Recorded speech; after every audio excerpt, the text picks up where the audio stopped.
Hello, good morning, and welcome to this Dawn Busters Taste Challenge. This taste challenge involves two blended Irish whiskeys coming in at 40% alcohol, your standard alcohol by volume for these type of things. Here's Drumcastle. I was about to say something else. Drumcastle. I don't know what a Drumcastle is. There's a Castle Keep. But do know that it is aged in ex-bourbon and ex-wine casks, okay? Now, some of the things they put on this label are sort of like meaningless. Barrel aged. Well, to be Irish whiskey, it has to be barrel aged, okay? A blend of 100% Irish whiskey. Once again, if it's not 100% Irish whiskey, then it's not Irish whiskey. Mellowed in combination of bourbon and wine oak barrels for 3 years. Oh, they do have an age statement. Let me update my notes. There's nothing wrong with them listing that ex-bourbon and wine barrels. Okay, fine. But they make it seem as though it's something extraordinary when it's really just, it's kind of a normal thing to do. It's not really exceptional. Okay, age 3 years. Okay, so there we go. And then we'll update the Busker. No age statement. Okay, now we got it straight. Okay, so fine. It's fine. Price right now, believe it or not, and I know I believe it because I saw it last week. $14.99. Yeah, it was exactly a week ago. $14.99 for this bottle at Albertsons on sale. So it was introduced in 2016. Okay, it's been on the market since 2016. It never changed the label.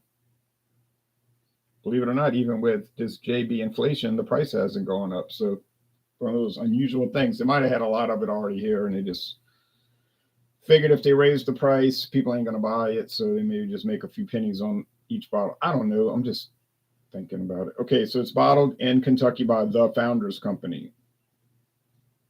And the Founders Company bottles a lot of imports because the Founders Company is owned by Sazerac. So it's at Buffalo Trace, but they use alias names, Elegant and Smooth, product of Ireland. They don't need to say that because if it's Irish whiskey, it has to be from Ireland. Blended by master distillers of Irish whiskey. Yes, because I know it's from, I can't prove it though. I know it's from Middleton Distillery, and they're master distillers. They got a big operation there. Here's the Busker Triple Cask, Triple Smooth. That's the name of it. It's not called the Busker. It's called the Busker Triple Cask, Triple Smooth. So they use 3 different casks.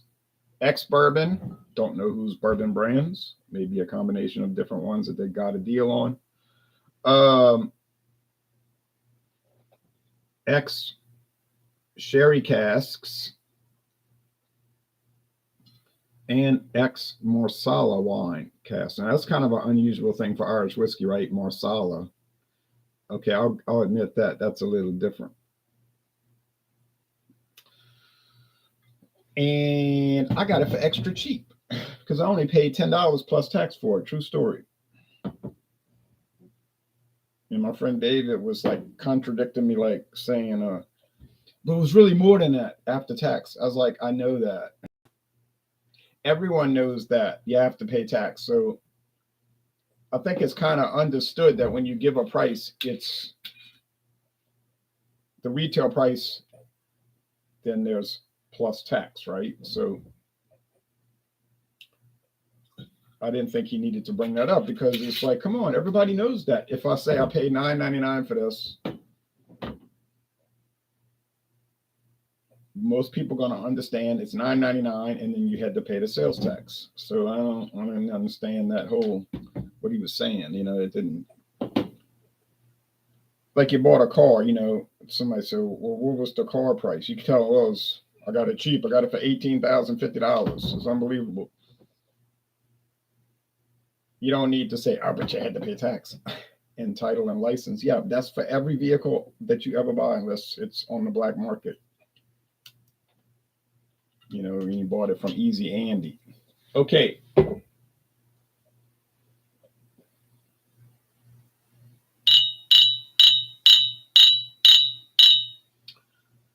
So I poured a little bit too much. I'm trying to be conservative. You say because of intake.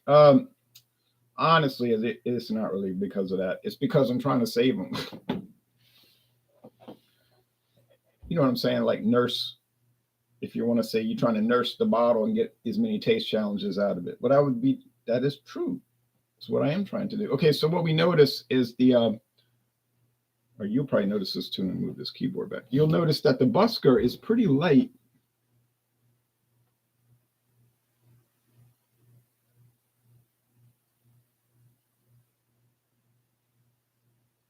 Daylight's coming in from outside. That's why I didn't turn the lamp on. Man, focus. It's pretty light, so I don't think they're adding color into it.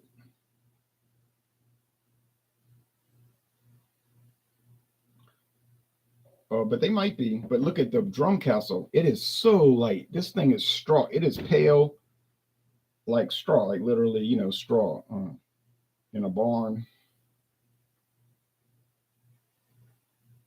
Hay, if you want to call it hay.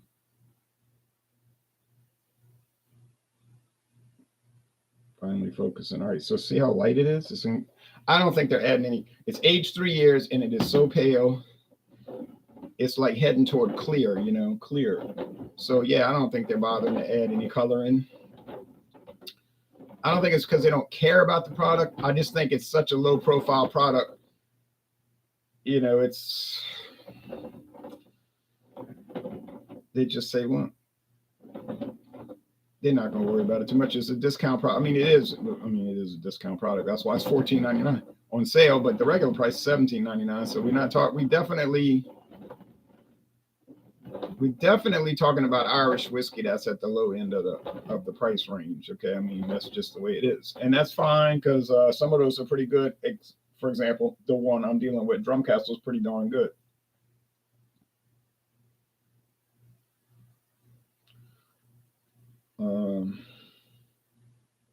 Or the really expensive Irish whiskeys much better. I cannot answer that. I've never had any of them. Okay, if you look at Bushmill's website, they show very expensive, elaborate Irish whiskeys. Okay, some of them are like 29 years old, and it goes on and on. I mean, just so many, and you're thinking, golly, that just must cost a fortune, and I'm sure it does. When you get to the bottom of the page, that's where they relegate their main products that you see in the store generally. The Bushmills white, the original, the white label, the Red Bush, that newer one from only 6 years ago, and the Black Bush, the old venerable specialty one from 1980, 43 years ago. Okay, so, but they leave those to the bottom. They want to showcase the really high-end products, which, like I say, I've never had them. But honestly, I don't even think I've ever seen them. But maybe I wasn't looking in the lock cabinet at the liquor store. The liquor stores usually have a lock cabinet, so it's probably just a case I didn't see them. Now the Jose Cuervo tequila, they got some really high end tequilas in that area, being $200 and $300, and I have seen those. Hadn't bought them. Yeah, and also with the rum, like the Bacardi, like really high end ones. I've seen them. Yeah, hadn't bought them. Now my friend David, he was saying, well, Jose Cuervo is not real rum. I had to laugh at that. It's like, if you want to say that it's not a top quality rum. I gotta laugh at myself now. If you want to say it's not a top quality tequila or whatever, fine. Go ahead and say that. That's cool. But don't say it's not a true tequila, because then that's telling me you don't know the law, you don't know the regulations. And I've told him that before. I said it is a real rum. I keep saying rum, tequila. And his contention was not 100% agave. I said, well, so take time to read the regulations. To be tequila, it has to be 51% agave. That's it. The other 49% can be some kind of filler, like, say, sugar water. Of course, they're going to ferment it. And it's got to be at least 40% alcohol. It's got to be made in Mexico. So it's like this frustrating guy I used to talk to tries to say, oh, I'm really a friendly guy. He's not really, I hate to say that, but it's very, very, what you call it, like negative and like this angry, got this chip on his shoulder type thing. And it's difficult to deal with people like that. But he was saying, I was asking him about Seagram's Gold and Seagram's VO and something. He was like, well, I don't drink stuff like that because it's not true whiskey. And I'm like, what? It's just that this kind of offhand attitude, like, it's like, I know everything. I don't need to talk to you because I know everything. I know everything. But then you don't. But then the funny thing is you don't really apparently know everything, and maybe not even the minimum. I don't know everything. I don't even claim to. Obviously, somebody said, you're a know-it-all. I said, no, I'm not. I said, but you're going to sit there and make it sound like it's a bad thing to learn and read and study and find out it's not bad, and you shouldn't feel guilty about it. And I know I don't. I'm never going to feel guilty about learning, studying, and even trying to memorize in some respects these things. Sorry, can't do it, won't do it, ain't going to happen. Nah, I'm gonna die. This smells pretty plain. Doesn't smell bad. Doesn't smell exciting. And this one is not much different, but there's that little, it's like you can't pin it down, but it's there. It's like this peculiarity to it. Like that Yingling just showed up here last week. This Yingling premium, because everything's premium. There is no such thing as non-premium. The worst beer in the world is premium, like in Are You Being Served? I think it was Mrs. Brahms. So what is a 1-star hotel? And Captain Peacock said, well, let's look at it like this. There is no such thing as a no-star hotel. I got a kick out of that. All right. So I think on aroma, that's the Drumcastle. Because it doesn't have that weird twang. And I'm saying that the Yingling, I'm saying, oh, this is so cheap. It's a budget brand. It's Yingling. Maybe it'll take Louisiana by storm and so forth. But there's an underlying strangeness to it. And I don't know if it's a badness, but I drank 3 cans already. And there's definitely a strangeness to it that's reminiscent of the early times Pilsner from Trader Joe's. It's contract brew for Trader Joe's. And it's got this strange herbal taste, which I'm thinking it's almost like a Belgian yeast, like a Belgian ale. You say, nah, you're going crazy. No, I'm telling you what, I know what I'm talking about. I just know that taste. It's almost like a flaw, though. Because Yingling's saying it's a Pilsner, which it ain't really. Looking at 12 IBUs, and they use adjunct. Yeah, sure, Pilsner. Sure, Yingling. Early times, simpler times. I'm thinking of whiskey. Simpler times is all malt. Now it is. It says it is all malt, no adjunct, and the price zoomed up, so the sales will probably zoom down. That's good for them. But it also has that weird yeast, herbal Belgian yeast thing, and I think there's some kind of like, I ain't gonna say infection on it, but like an uncontrolled yeast thing they're doing. They're not taking care of it with it or something. Because it should be clean, and what I'm saying is it should be clean, and it's not clean. Okay. But this is bread dough, and you got the background wine and bourbon barrels. Very subtle.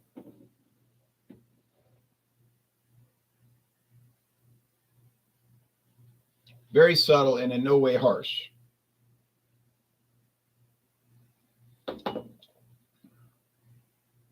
Okay, I was wrong, and I'll correct myself immediately. This is the Drumcastle. Why? It's got that peaty smokiness. Now, I know somebody's going to jump up and say, well, Irish whiskey doesn't have peat and smoke. Generally, that's right. This one does. It did the day I tried it years ago. Well, might have been 28, about 2018, about 2 years after it hit the market. I said, what is this? It's like a smoky peat, like you get in some of these Scotch whiskeys. I said, unmistakable. Now, is it profound? No. But in a way, it is profound when you think about all the other Irish whiskey. So it's there. It's an oddity, an odd characteristic.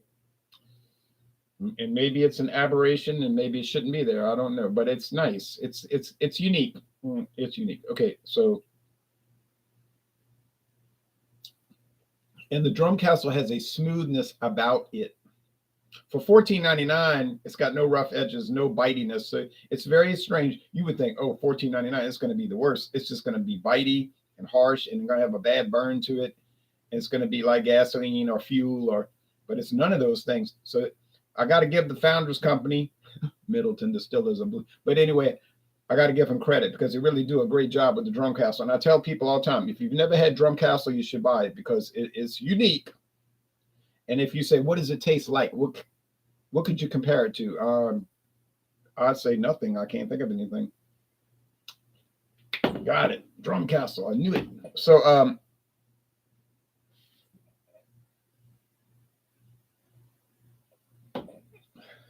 Busker has that burn, has a bite, but I like it.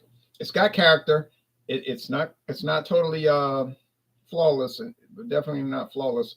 It is interesting how they're using the Marsala barrels and the sherry barrels and ex-bourbon, and it's got some unusual twanginess to it, which may or may not appeal to you, and I can understand if it didn't. But on the other hand, it has some character and some individuality, and I can't take issue with it too much. And the fact that I only paid $10 really adds to the experience. Now, hey, look, why did Walmart dump it for $10? I'm thinking it wasn't selling, and they said get it out the store. And I never saw it again at Walmart. Total Wine doesn't even have it listed. Is that a good sign? I would think not. And if you look on the Royal Oak website, it's like, we no longer give tours. This place is closed to the public. I'm thinking, oh boy.